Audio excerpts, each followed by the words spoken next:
Madame,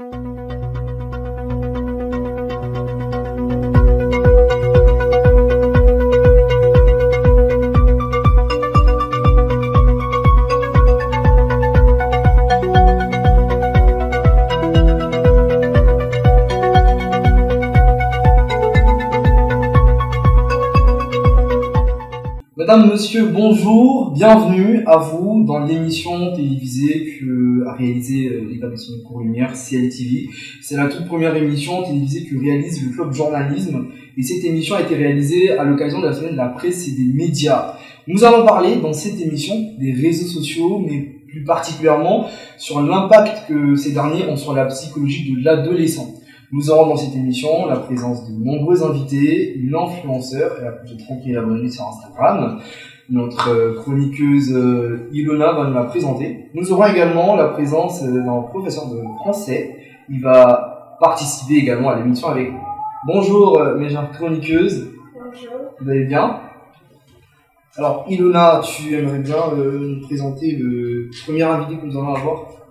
Donc bonjour Charbel, bonjour à tous. Parmi nos invités d'aujourd'hui, nous aurons Monsieur Claude Bloco, professeur à Cours Lumière. C'est également un ex-chroniqueur de la radio Pyramide FM. Il sera accompagné bien évidemment d'une jeune dame très active sur les réseaux sociaux. Elle est créatrice de contenu, il s'agit de Mademoiselle Daniela. Très jeune, elle a son compte actif à plus de 30 000 abonnés sur Instagram et propose des contenus intéressants à sa communauté sur les réseaux sociaux. Tous deux seront avec nous tout au long de l'émission pour discuter sur le sujet. Super, je suis sûr que nos téléspectateurs sont très impatients de les découvrir. Alors Uriel, tu veux bien nous présenter aussi les surprises que tu as pour nous? Bonjour Charbel, bonjour Ilona. Alors pour discuter sur ce sujet, nous avons jugé bon d'avoir l'avis d'une experte scientifique. Ainsi donc nous recevons Madame Marion, psychologue de formation et directrice du corritorium et aussi intervenante à CL. Nous sommes très heureux de l'avoir parmi nous. Parce qu'elle a déjà eu des personnes ayant eu un sentiment d'infériorité, des baisses d'estime. Et comme va nous montrer cette interview, rien évidemment noir ou blanc. Bien, mesdames, messieurs, vous l'aurez donc compris, nous allons parler des réseaux sociaux dans cette émission. Et je vous propose, pour mieux cerner le sujet, de suivre ensemble cette capsule vidéo que nous a réalisée Malika Dokwe. Instagram, Twitter, Facebook, Snapchat, vous les connaissez déjà. Ce sont ces plateformes qui nous permettent de nous divertir, de nous exprimer, d'aimer des photos et vidéos, de voir ce que font nos amis, nos célébrités préférées et bien d'autres choses encore. Mais vous l'aurez compris, je ne suis pas là pour faire l'éloge des réseaux sociaux, mais plutôt pour parler des addictions liées à ceux-ci. D'après le blog du modérateur, 48% des ados passent moins de 2 heures sur les réseaux, 38% passent entre 3 et 5 heures, et 14% des ados passent plus de 5 heures de temps sur les réseaux sociaux. Passer 3 à 5 heures de sa journée à faire défiler des photos et vidéos encore et encore sur les réseaux, c'est quand même beaucoup. À force de passer autant de temps en ligne, il devient de plus en plus difficile de se déconnecter et c'est de là que naissent les addictions. L'addiction au réseau n'est peut-être pas aussi dangereuse que celle liée à la drogue et à l'alcool, mais elle a elle aussi des conséquences négatives, que ce soit sur le mental ou le physique.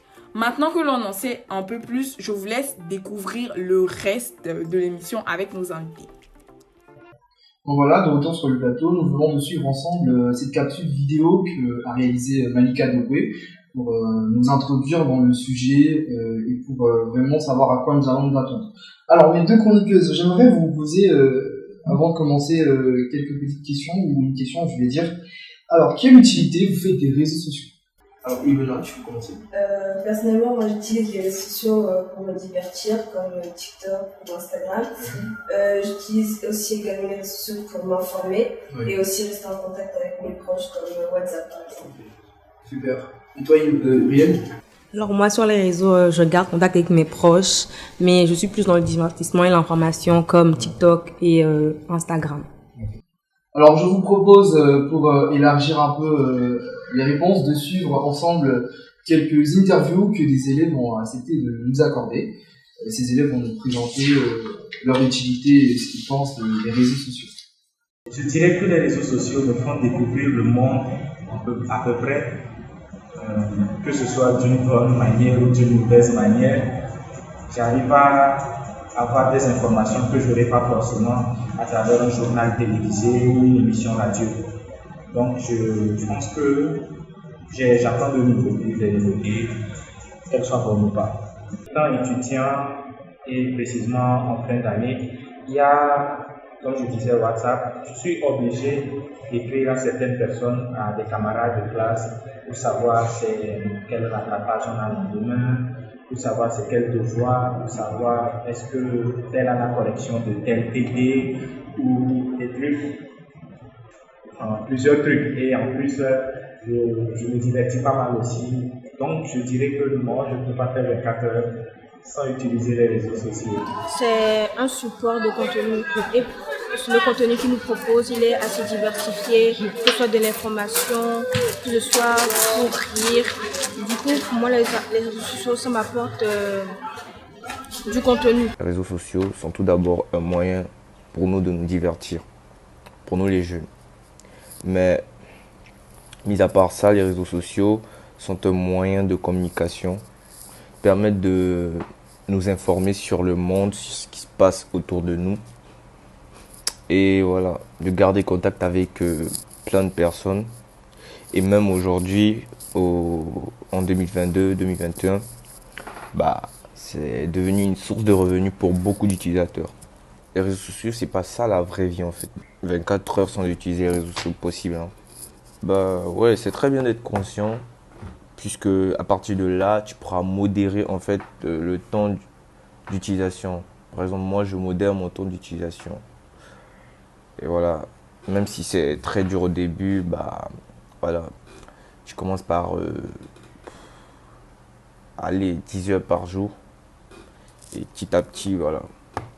Les réseaux sociaux, je pense que sur ces réseaux sociaux, on peut se faire des amis. Mais personnellement, moi, je vais dessus pour passer le temps. Pour moi, personnellement, il m'apporte juste du divertissement. De retour sur le plateau, nous venons de suivre les interviews que les élèves ont accepté de nous accorder. Nous avons également été rejoints sur le plateau par nos deux invités, mademoiselle Daniela et monsieur Claude. Bonjour à vous, bienvenue. Merci d'avoir accepté notre invitation. Nous sommes très heureux de vous avoir sur le plateau aujourd'hui pour débattre sur la question de l'impact des réseaux sociaux sur la psychologie de l'adolescent. Déjà, merci à toutes et à tous pour l'invitation. Donc, je suis très heureuse d'être parmi vous cet après-midi pour discuter de ce sujet et partager le peu d'expérience que j'ai. Bien, salut à tous. C'est un plaisir partagé d'être là aussi pour parler de ce sujet aussi sensible et d'intérêt crucial pour notre époque. Donc, merci d'être venu sur ce plateau pour débattre avec nous sur le sujet. Aujourd'hui, les avis divergent souvent quand on parle d'âge à laquelle on devrait utiliser les réseaux sociaux. Donc, j'ai bien envie de vous demander, y a-t-il un âge précis auquel on devrait utiliser les réseaux sociaux ? Personnellement, je pense qu'il n'y a pas d'âge. Cette question n'a pas de réponse précise. On va vous dire, ok, tel âge c'est bon, vous pouvez donner à vos enfants l'accès aux réseaux sociaux. Non, il n'y a pas d'âge. Je pense que la question se pose surtout au niveau du suivi. Donc, selon l'âge de l'enfant, en contact aux réseaux sociaux, le suivi des parents ou des personnes responsables derrière. Donc, c'est ce qui est le plus important, à mon avis. Et vous, monsieur Claude, qu'est-ce que vous en pensez ? Et contrairement, je pense que oui, il faut un âge donné auquel il faut laisser l'enfant avoir accès aux réseaux sociaux. Parce que on peut avoir une tablette, on peut avoir un smartphone, mais on peut ne pas avoir accès à l'Internet. Parce que pour avoir accès aux réseaux sociaux, il faut avoir de la connexion. Donc, on peut avoir une tablette pour jouer, pour lire, pour apprendre beaucoup de choses qui n'ont rien à voir avec les réseaux sociaux. Parce que tant qu'on est connecté, on reçoit un nombre de flux d'informations, ok, et on n'arrive pas forcément à contrôler ce qu'on reçoit. Et ce qu'on reçoit influe automatiquement sur ce que nous faisons. Vous voyez, je vais vous donner un petit exemple. Lorsque nous suivons la télé à la maison, en famille, on est au salon avec papa, maman et les frères et sœurs, et on regarde un feuilleton, et à un moment donné, on voit dans le feuilleton, on constate que il y a deux personnes qui s'embrassent. Alors, vous voyez qu'il y a un silence, un très grand silence qui s'installe au salon. Alors, peut-être, la maman se demande, est-ce que ma fille a vu ça? La fille se demande est-ce que les parents savent que j'ai vu ça. Vous voyez, En ce moment-là, si on n'arrive pas à contrôler cela, lorsque l'enfant, peu importe son âge, a accès à l'Internet, forcément, il est compliqué de le contrôler. Vous voyez. Donc, pour moi, il faut un âge pour avoir accès à l'Internet. Nous aimerons quand même, Daniela, savoir à quel âge vous avez commencé à utiliser les réseaux sociaux, puisque nous parlons d'âge. Donc, pour ma part, en matière de réseaux sociaux, j'ai commencé avec Facebook. Donc, je suis de la génération Facebook. Donc, j'ai commencé très tôt, 14 ans. J'ai commencé à 14 ans, mais il faut savoir que j'étais à l'époque des cybercafés. Donc, on n'est pas tous de téléphone portable avec Internet ou d'ordinateur à la maison. Donc, voilà, j'allais au cyber quelques fois dans la semaine. Vous avez débuté sur Facebook à l'époque, les contenus, les gens de contenu? Non, honnêtement, c'était vraiment du divertissement. Donc, j'avais mon profil, j'écrivais avec 2-3 camarades qui avaient Facebook. Enfin, rien de très... Et vous, monsieur Claude, vous avez accès aux réseaux sociaux À 16 ans 16 ans. 16 ans, ah d'accord. 16 ans. J'ai commencé aussi avec Facebook. Je suis de cette génération. Ouais. Super. Alors qu'il parle de réseaux sociaux, parle également du danger. Chers internautes, c'est un fait et on peut ne pas en parler. Nous avions sur ce plateau des avis qui divergent quand même. Alors j'aimerais vous poser encore une autre question, Daniela. Vous pensez que les réseaux sociaux sont nuisibles? Je ne pense pas que ce soit nuisible en soi. Je pense que ce qui est nuisible, ça va être l'utilisation qu'on en fait. Donc, c'est surtout la manière dont on va être exposé aux réseaux sociaux ou qu'on va l'utiliser soi-même qui va déterminer, en fait, si c'est nuisible ou, si ça apporte des bienfaits. Parce que les chroniqueuses nous l'ont dit tout à l'heure, certaines se divertissent simplement avec, d'autres s'informent. Donc, je ne pense pas qu'en soi, ça soit nuisible d'être sur les réseaux sociaux. Comme vous parlez de la manière dont nous l'utilisons, nous pouvons citer les harceleurs, les faux comptes, etc. Effectivement, aussi. Alors, monsieur Claude, vous avez quelque chose à ajouter? Bon, moi, je partage son avis.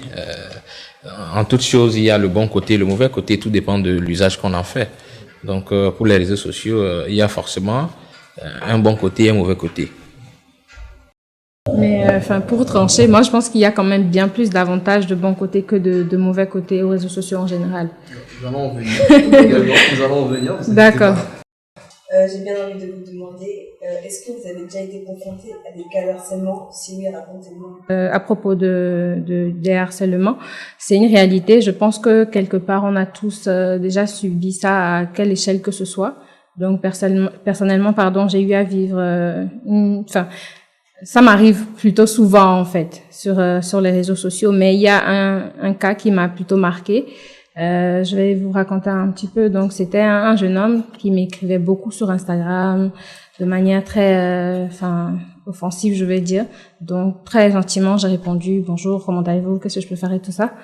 Et la personne a continué « Donne ton numéro, vas-y. » Ça lance des appels vidéo et tout ça. J'ai dit « En quoi est-ce que je peux vous aider ?» La personne ne répond pas. Je dis « Désolé, je ne peux pas vous donner mon numéro non plus. » Et quelques temps après, je sors avec un ami, donc on est à la plage, et quelqu'un me fixe droit dans les yeux en souriant. Je dis, mais ok, je fais un petit coucou et tout. La personne continuait tout content. Je me suis dit, bon, c'est peut-être quelqu'un qui me suit sur les réseaux, donc bon, il n'y a pas de souci. Bon, si vous voulez, c'est vous qui le dites comme ça. Mais je me suis dit ça, et après, donc la personne sort son téléphone et commence à filmer. Je dis, ok, la partie là, ça m'a vraiment gênée, donc je suis partie simplement. Je suis rentrée et je reçois des messages d'un numéro inconnu sur WhatsApp avec des photos, des vidéos et tout ça. Coucou, c'est moi, je t'ai vu aujourd'hui, tu étais très belle, machin, et tout. Je peux t'appeler. Je dis, mais comment vous avez eu mon numéro? Qui vous êtes? Il me dit, mais c'est moi qui te suis sur Instagram et tout ça. Donc, c'était frustrant. Ça fait que quand je suis dehors et tout ça, je regarde un peu à gauche, à droite, s'il n'y a pas quelqu'un. C'était pas bien méchant, mais je me dis que quelqu'un de mal intentionné pourrait aller éventuellement plus loin que ça. Donc, simplement, j'ai restreint et supprimé la personne sur mes réseaux. Avant, j'ai pris le temps quand même de lui dire que son approche n'était pas la meilleure. Donc, voilà. Alors, permettez-moi, Ilona, de continuer. Comment vous faites pour gérer le harcèlement? Comment vous y tenez? Parce qu'il y a les commentaires, les mauvais commentaires. Je pense que c'est quelque chose avec lequel il faut savoir gérer, mais surtout il ne faut pas subir. Donc si vous savez, vous êtes dans votre bon droit, en fait, personne n'a le droit de venir, ok, tu es grosse, tu es trop maigre, tu es trop courte, tu es trop, c'est aussi du harcèlement. Personne ne devrait supporter ce genre de commentaires. Dès que ça ne vous convient pas, si vous avez la possibilité de répondre à la personne, si elle vous a écrit directement, très poliment toujours, vous faites comprendre à la personne qu'elle n'a pas le droit de vous interpeller de cette manière. Et si il y a lieu, vous bloquez tout simplement la personne. Je crois que les réseaux sociaux aussi, les concepteurs des réseaux sociaux, vous en avez parlé tout à l'heure, ils ont prévu des mécanismes à cet effet. Si on prend le cas d'Instagram par exemple, si je vais vous utiliser Ilona, vous êtes abonné à moi et que je vois que vous êtes un peu insistante dans vos commentaires ou blessante, je peux supprimer votre abonnement à mon compte. Donc je vous force la main à vous désabonner à moi. Si éventuellement vous ne le faites pas, si je ne vous conviens pas, pourquoi est-ce que vous me suivez? Donc vous pouvez désabonner la personne de vous, vous pouvez restreindre son compte, vous pouvez l'empêcher de voir votre profil, vous pouvez éventuellement la bloquer. Donc je pense que à la suite de tous ces mécanismes, vous pouvez bloquer éventuellement les comptes que la personne pourrait créer avec le même numéro, le même mail que celle avec lequel la personne vous a harcelé. Je pense que c'est assez de mécanismes pour mettre fin à ça. Alors justement, parlons d'harcèlement. Nous pouvons noter que beaucoup de jeunes sont touchés par le harcèlement, surtout dans les milieux scolaires. Nous avions eu à contacter plusieurs adolescents qui ont voulu ou pas nous présenter leur témoignage, mais finalement il n'y a qu'une seule qui a accepté de partager son expérience avec nous. Alors je vous propose de suivre ensemble son témoignage.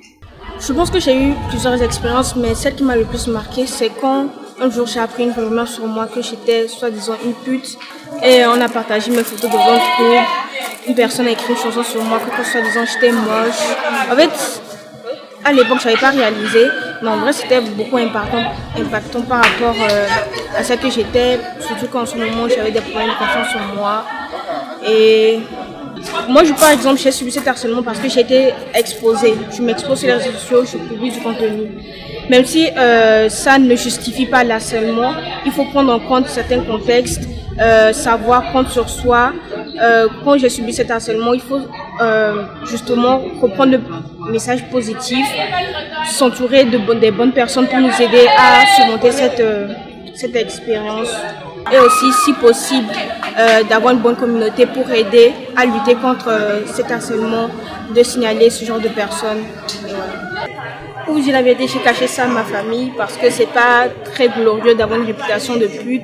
On va dire que ouais, c'est parce que je m'expose sur les réseaux sociaux, c'est parce que je poste ce genre de vidéos, qu'on m'a dit ça. Genre, au lieu de considérer mes sentiments, je pense plus qu'ils allaient considérer ce que je poste, quoi. Ils vont pas, en vrai, chercher le fond du problème.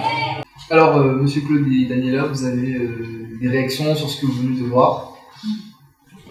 Alors, allez, Daniela, vous allez. D'accord. J'ai écouté, ça m'a beaucoup touchée. Il y a une partie qui m'a marquée également. Elle a dit qu'elle n'en a pas parlé à sa famille. Elle n'en a pas parlé à sa famille. J'imagine que psychologiquement, ça a dû être un peu pesant pour elle de subir ça. Et c'est pas tout le monde qui aurait le réflexe d'en parler à des amis, mais je pense qu'il faut quand même en parler. Et pour moi, pour pallier à ça, c'est qu'il faut que les parents soient quand même quelque part présents ou intéressés au contenu que leurs enfants créent. Et ça fera que si ce genre de malheur arrive, en fait, l'enfant se sentira en sécurité et à l'aise d'en parler avec un de ses parents et de pouvoir réagir. Alors, excusez-moi, Monsieur Claude, de vous couper. Aujourd'hui, il y a quand même une amélioration parce que dans les établissements, il y a des sensibilisations qui sont faites contre le harcèlement. Donc, on dirait que ça se rétablit petit à petit. Oui, c'est de très... Enfin, je peux... Oui, allez-y. J'ai suivi la vidéo, l'interview. Je vois, ça arrive souvent, hein. Mais ce que moi je me pose comme question, à qui ça arrive souvent?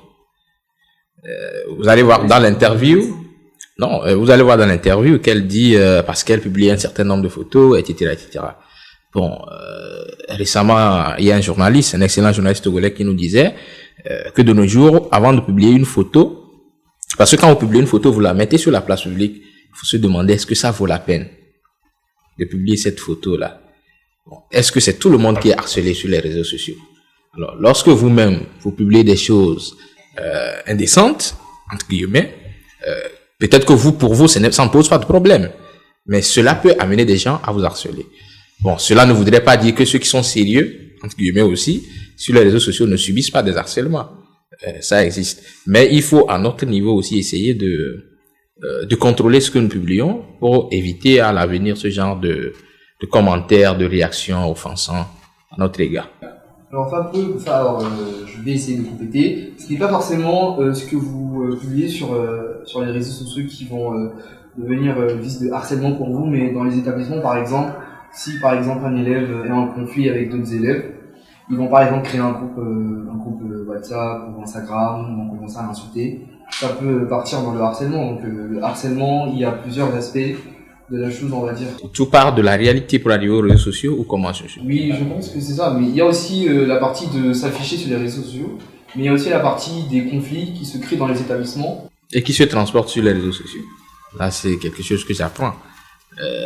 Alors Daniela, vous voulez compléter quelque chose? Enfin, faire attention à ce qu'on publie ne prévient pas le harcèlement. Je vous donne un exemple. Je fais des placements de produits en tant que créateur de contenu. Il peut arriver que des marques qui vendent dans des tenues très osées, on va dire, ou dans des articles particuliers veuillent me contacter pour qu'on travaille. Évidemment, je n'accepte pas toujours. J'accepte ce qui correspond à mes mœurs et mes valeurs, évidemment.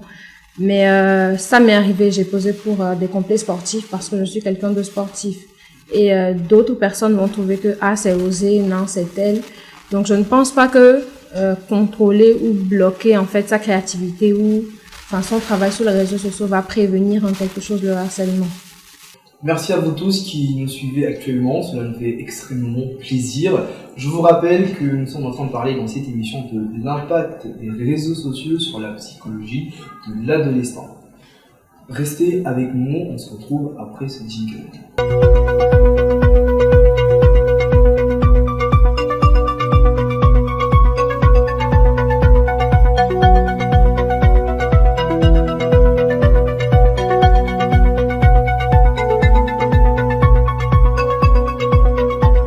De retour sur le plateau, nous avions, dans la première partie de notre émission, évoqué des points importants sur l'utilisation des réseaux sociaux.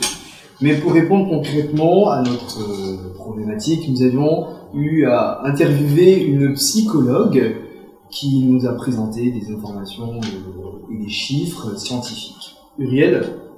Merci Charbel, bonjour à tous. Effectivement, nous avons discuté du sujet avec la psychologue de Courmières. Elle s'appelle Madame Marion Chiarblanc et elle a révélé comment les réseaux sociaux peuvent affecter notre santé mentale si on ne sait comment les utiliser. Suivons ensemble les éléments de réponse. En psychologie, il y a effectivement plusieurs répercussions qui sont observées. La première chose que j'ai envie de dire, c'est que ce sont toujours des personnes responsables qui utilisent un outil. Donc, je pense que c'est important de garder ça à l'esprit, c'est-à-dire que les jeunes sont des utilisateurs d'un outil. Après, cet outil a effectivement des répercussions qui peuvent être négatives sur la psychologie. Il y a 3 grands domaines dans lesquels on observe des difficultés. Ces 3 grands domaines, c'est dans la comparaison avec les autres. On se compare. Lui, il va au restaurant, il habite dans une super belle maison. Bon, est-ce que moi, à côté, ma vie n'est pas fade? Est-ce que je suis pas plus pauvre? Ou est-ce que je suis pas moins intéressante par rapport à ce que les autres proposent? Et dans cette comparaison, on arrive au deuxième point, c'est la perte de réalité, la perte de repères, la perte de normalité. Quelqu'un qui n'a pas le même niveau de vie, est-ce qu'il a les mêmes repères que vous dans la vie de tous les jours? Donc là, c'est cette perte finalement de ce qu'est la vie finalement pour certaines personnes qui peut être vraiment problématique. Parce qu'on peut en arriver à des extrémités où ma vie est fade, ma vie n'est pas extraordinaire, est-ce que finalement ma vie vaut la peine d'être vécue? Et le troisième aspect, c'est vraiment la gestion des commentaires et des critiques. C'est-à-dire que chaque post, entre guillemets, appelle non seulement des likes, mais aussi des commentaires qui sont parfois négatifs et des critiques qui peuvent être extrêmement violentes. Donc, qu'est-ce que ces 3 choses peuvent emmener pour l'aspect psychologique? C'est multiple quand même. C'est-à-dire, au niveau de l'estime de soi, on peut avoir une baisse de l'estime de soi vraiment importante.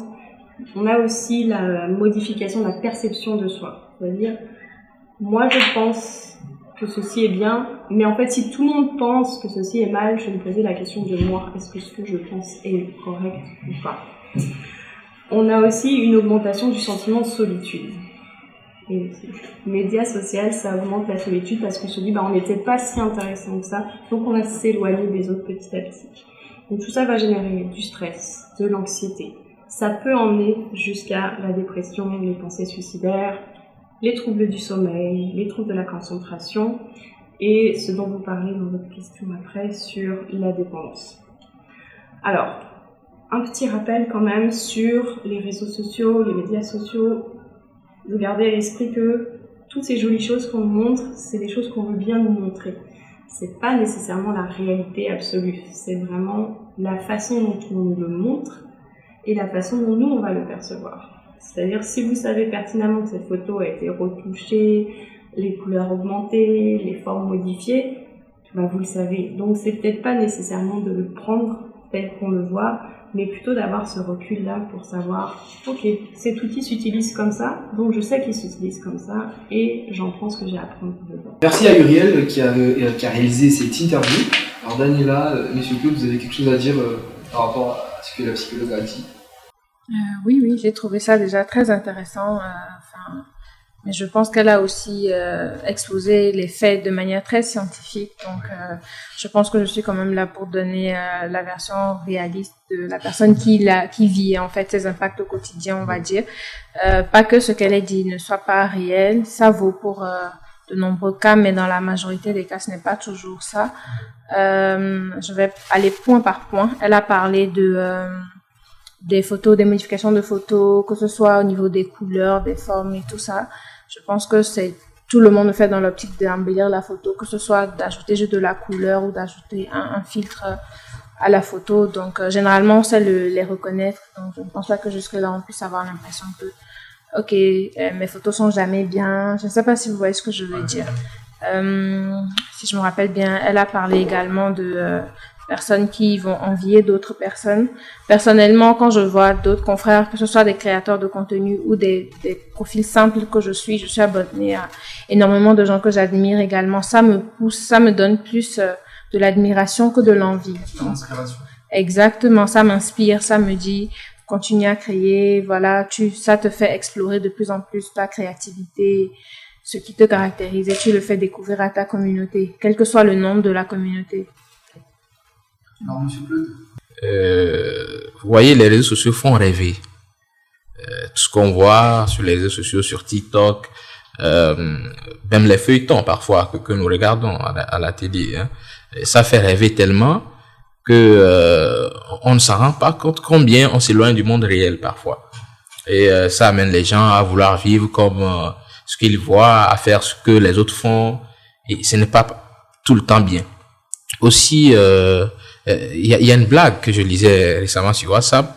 Quelqu'un a mis en statut, il disait, si tu ne sais pas regarder les statuts des gens, tu risques de les envier, alors qu'en réalité, il n'en est pour rien.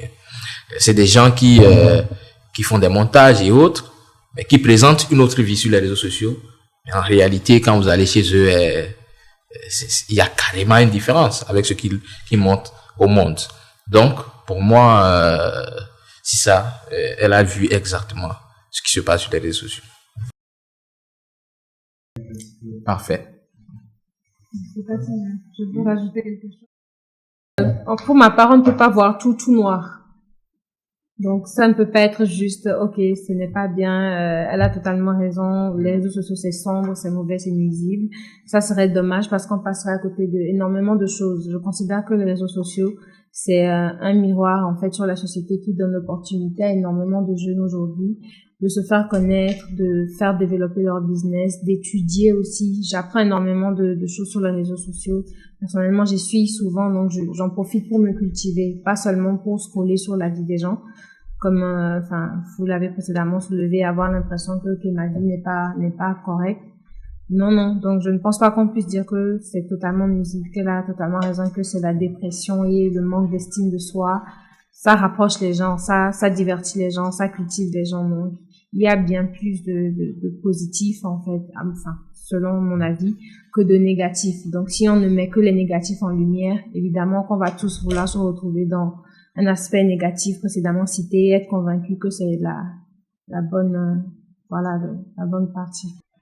Je suis d'avis avec ce que vous dites, mais là, nous sommes dans un contexte précis de l'impact des réseaux sociaux sur la psychologie de l'adolescent. Bon, quand on est adulte, on sait ce qu'on fait. On peut créer du business, on peut se cultiver, on peut faire beaucoup de choses. On peut gagner des millions, on peut devenir millionnaire avec TikTok. Il y a le jeune Sénégalais là qui est devenu millionnaire à cause de TikTok. Vous voyez. Mais quand il s'agit de l'adolescent, je partage ce que la psychologue a dit. Et aussi, les réseaux sociaux, c'est le côté fantastique que nous essayons d'éviter aux jeunes. Et les jeunes, quand on est adolescent, on est dans un monde de rêve. On rêve beaucoup. On a envie de faire ceci, on a envie de faire cela. Et quand on est dans un monde qui nous offre l'occasion de rêver, on peut rêver plus que ce que cela nous demande. Bon, c'est vrai qu'il faut rêver, il faut que nos rêves nous fassent peur pour qu'on les réalise. Mais parfois, ça n'a rien à voir avec la réalité. Donc, je suis d'accord. Il y a beaucoup de choses positives avec les réseaux sociaux quand on est responsable, quand on les utilise à bon escient. Mais avec les adolescents, ce n'est pas évident. Alors, comme vous avez parlé de l'impact que cela a sur les adolescents, les adolescents qui sont par exemple sur les réseaux sociaux peuvent être inspirés par des blogueurs, des influenceurs, des personnes qui produisent du contenu positif. Ça peut inciter ces adolescents à faire pareil comme eux, à essayer de développer les mêmes compétences pour... Non, ce n'est pas évident. Vous voyez, aujourd'hui, les enfants, en fait, les adolescents imitent beaucoup plus le négatif. Excusez-moi de le dire. Vous allez voir aujourd'hui dans la rue, regardez comment nos jeunes s'habillent. Regardez les vidéos qu'ils réalisent. Vous voyez, vous n'allez pas voir un adolescent en train d'imiter un président qui a fait un discours sérieux. Hein? Vous voyez, on imite toujours ce qui n'est pas forcément bon pour nous. Vous voyez, mais pour l'instant, quand on est adolescent, bon, on est dans ce monde, quoi. Et on ne peut pas nous juger. Mais ce n'est pas bon pour nous. Mais quelqu'un qui sait ce qu'il fait, par exemple, elle produit du contenu, peut-être qu'elle vit de cela. Alors, je vous donne un exemple. Vous voyez les footballeurs qui font des coiffures bizarres, mais ils gagnent des millions, des milliards avec cela. Mais un jeune dans la rue qui imite cette coiffure, il gagne quoi dedans? Quand Cristiano Ronaldo porte par exemple un caleçon à l'effigie de Nike, et après quand il marque un but, il enlève ça et il fait montrer. Il gagne de l'argent en le faisant. Mais le jeune qui le fait à Lomé, il gagne combien? Voilà, c'est le genre d'analyse qu'il faut faire. Voilà, c'est des exemples qu'il faut donner aux jeunes pour dire que c'est pas forcément tout ce qu'on voit qui est bon. Mais quand on sait ce qu'on fait et qu'on vit de cela, bon ben c'est bien. Alors merci beaucoup. Nous allons également parler des parents maintenant. Nous allons essayer de discuter là-dessus. Quelle est la responsabilité des parents dans l'affaire des réseaux sociaux? Alors, Manuela, vous avez quelque chose à dire? Oui. Les parents? J'ai eu beaucoup de choses à dire et ce que j'ai à dire va aussi intervenir dans la question précédente. Je pense que la responsabilité des parents se trouve au niveau du suivi qu'ils font de l'utilisation des réseaux sociaux que font leurs enfants. Quand je dis suivi, je ne parle pas de contrôle, parce que je pense que c'est quand on essaie de contrôler, de réprimander quelque chose que justement l'adolescent ou le jeune enfant va vouloir le faire. Donc la bonne marche de manœuvre serait de faire un suivi. Selon l'âge aussi, si votre jeune enfant de 11-12 ans a Facebook, je ne sais pas, vous assurez quand même que ok, tout se passe bien à ce niveau. Si c'est 14 ans, ça change. Si c'est 17 ans, ça change. Donc, il y a un suivi qui doit être fait en fonction de l'âge qu'a l'enfant et en fonction des réseaux sociaux que fréquente l'enfant ou l'adolescent. Pour moi, je reviens à ma formule du départ. Il est difficile de contrôler, de suivre. De suivre, je ne vais pas dire contrôler puisque Daniel a dit d'éviter ce mot. Et il est difficile de suivre les enfants. Très difficile. Quand l'enfant a accès à l'Internet, il est difficile pour vous de savoir quels sont les sites qu'il visite et tout. Vous pouvez imaginer, vous pouvez prétendre le suivre. Mais il y a des choses que les enfants font et les suppriment. Vous ne pouvez pas tout suivre. Et c'est compliqué. Pour moi, la meilleure façon de le faire, c'est de le priver de l'Internet jusqu'à un âge donné. Voilà. Nous allons maintenant suivre l'interview que la psychologue a également faite sur la question de la responsabilité, des parents sur la manière dont ils doivent suivre leurs enfants. Il y a des éléments dont on n'a pas parlé et qui sont pourtant essentiels, ce sont les parents. Vos parents, mes parents, n'avaient pas de médias sociaux. Ils avaient un réseau social, mais ils n'avaient pas de médias sociaux. Donc, pour eux-mêmes, c'est quelque chose de nouveau. Et ce qu'on observe, c'est une réaction très binaire. Ceux qui disent « Ok, c'est le progrès, très bien, mon enfant, fais ce que tu veux ». Et puis ceux qui disent « Ah non, pas de ça chez moi » et qui interdisent complètement. ce serait bien d'avoir un entre-deux. Et cet entre-deux-là, ce serait bien de pouvoir en parler, c'est-à-dire qu'on se sente assez libre avec ses enfants ou avec ses parents de pouvoir dire « Ah, je suis sur tel ou tel réseau social. Ah, j'autorise ceci ou je n'autorise pas cela.